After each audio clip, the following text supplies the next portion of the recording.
आप देख रहे हैं के मास न्यूज, हर समय आपके साथ। गाजीपुर जनपद के विकास कार्यों की समीक्षा बैठक उत्तर प्रदेश के उप मुख्यमंत्री ने रायफल क्लब सभागार गाजीपुर में किया। बैठक में उन्होंने भारत सरकार एवं उत्तर प्रदेश सरकार द्वारा चलाई जा रही विभिन्न विकास परियोजनाओं की विस्तृत समीक्षा करते हुए प्रत्येक पात्र व्यक्तियों को योजनाओं का लाभ दिए जाने का निर्देश दिया। किसी भी मामले में शिथिलता न बरती जाए, अपराधियों, गुंडा, माफियाओं पर कड़ी कार्यवाही की जाए।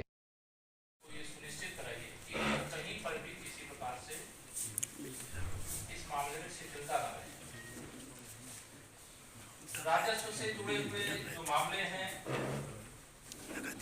उसमें विशेष तौर से हर गांव की एक समस्या ऐसी रहती है कि जहां कहीं पर चक मार आज की बैठक में एक अभियान चला करके जितने भी जिले के चक मार हैं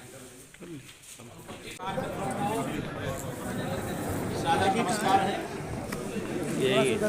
आज गाजीपुर जिले की समीक्षा बैठक करके गाजीपुर के सर्वांगीण विकास का जो रोड मैप है उसको मजबूती से आगे बढ़ाने के निर्देश दिए गए। कानून व्यवस्था को चुस्त और दुरुस्त बनाए रखने के लिए प्रभावी कदम पहले भी उठाए गए हैं और सख्त से सख्त कदम उठाए जाने के लिए भी कहा गया है। राजस्व से जुड़े हुए जो मामले हैं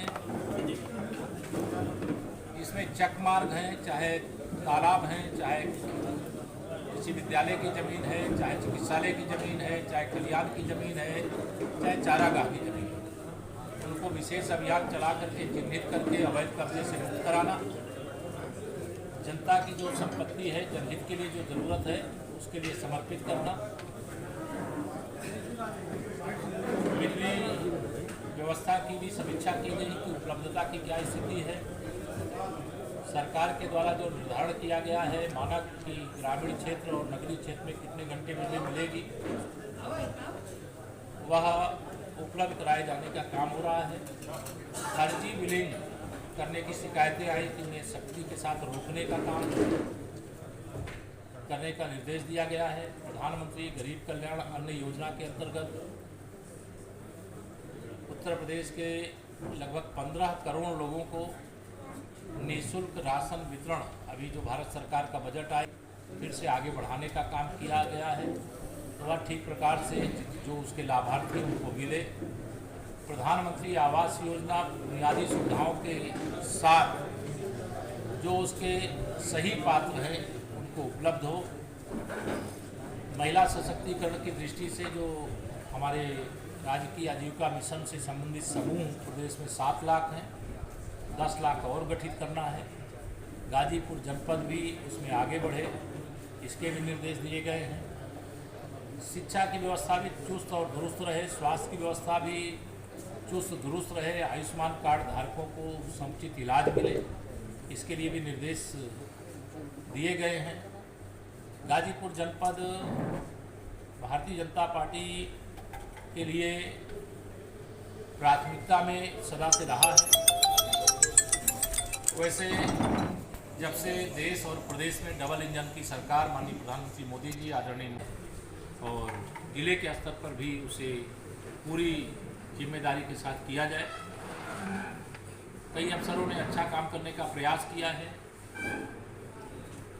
हर घर नल से जल पहुंचाने का जो काम चल रहा है उसमें ये भी सुनिश्चित है कि पाइपलाइन जो पड़ेगी वो 1 मीटर नीचे पड़ेगी और जहाँ से पाइपलाइन डालने के लिए कोई गांव की सड़कों को खुदाई करनी पड़ती है तो फिर वह जब तक टेस्टिंग नहीं हो जाती है तब तक उसको पूर्ववत नहीं बनाया जा सकता है, लेकिन आवागमन के योग्य बनाया जाना सुनिश्चित करने के लिए कहा गया है। जो हमारे अच्छे अधिकारी कुछ नवाचार करेंगे, मैं अगली बार जब जिले की समीक्षा बैठक में आऊँगा विस्तार से समीक्षा होगी, कुछ स्थलीय निरीक्षण होंगे तो उसमें निश्चित तौर से जो अच्छा काम करेंगे उनको सम्मानित करने का काम भी किया जाएगा। हमारी सरकार का लक्ष्य है कि जो योजनाएं जिसके लिए बनी उस तक बिना भ्रष्टाचार के पहुँचें। कांग्रेस का इतिहास रहा है। देश की संसद में खड़े होकर के कांग्रेस के प्रधानमंत्री रहे श्री राजीव गांधी जी बड़े गर्व से कहते थे कि हम दिल्ली से 1 रुपये भेजते हैं, जिसके लिए भेजते हैं उसके पास 15 पैसा पहुंचता है। और हम पूरे सम्मान के साथ कहते हैं, जिन गरीबों के आशीर्वाद से देश और प्रदेश में हमारी सरकार बनी है, किसी भी योजना के माध्यम से अब तक लगभग 23 लाख करोड़ रुपए लोगों के लिए खाते में भेजा जा चुका है। अगर कांग्रेस और सपा बसपा जैसी सरकारें होती तो 3 लाख करोड़ तो लाभार्थियों को मिलता और 20 लाख करोड़ इन पार्टियों के दलालों को मिलता। लेकिन हमारी सरकार में पूरा का पूरा पैसा जो जिसके लाभार्थी उन तक पहुंचाने का काम हो रहा है। और एक बात आप सवाल करें उससे पहले ही मैं बता दे रहा हूं, हम 2024 के लोकसभा चुनाव में गाजीपुर सहित उत्तर प्रदेश की 80 की 80 लोकसभा सीटें जीतेंगे। देश में 2019 में 300 पार का नारा दिया गया तो वह जनता के आशीर्वाद से पूरा हुआ और 2024 के लोकसभा चुनाव में 400 पार का नारा है और हमें पूरा विश्वास है कि वह भी पूरा होगा और उत्तर प्रदेश उसमें अग्रणी भूमिका निभाएगा। मंत्री जी, राहुल ने कल एक ठग का बयान दिया था और आज उसका जो अखिलेश यादव ने समर्थन किया है, इस पर क्या कहेंगे? देखिए, मैंने आपको बताया, लग रहा मेरी बात आपने ध्यान से नहीं सुना। जब से भ्रष्टाचार के ऊपर चोट हो रही है तो उसकी चोट सबसे ज़्यादा कांग्रेस को और समाजवादी पार्टी को लग रही है। अगर कांग्रेस के प्रधानमंत्री ये कहते हैं कि हम 1 रुपया भेज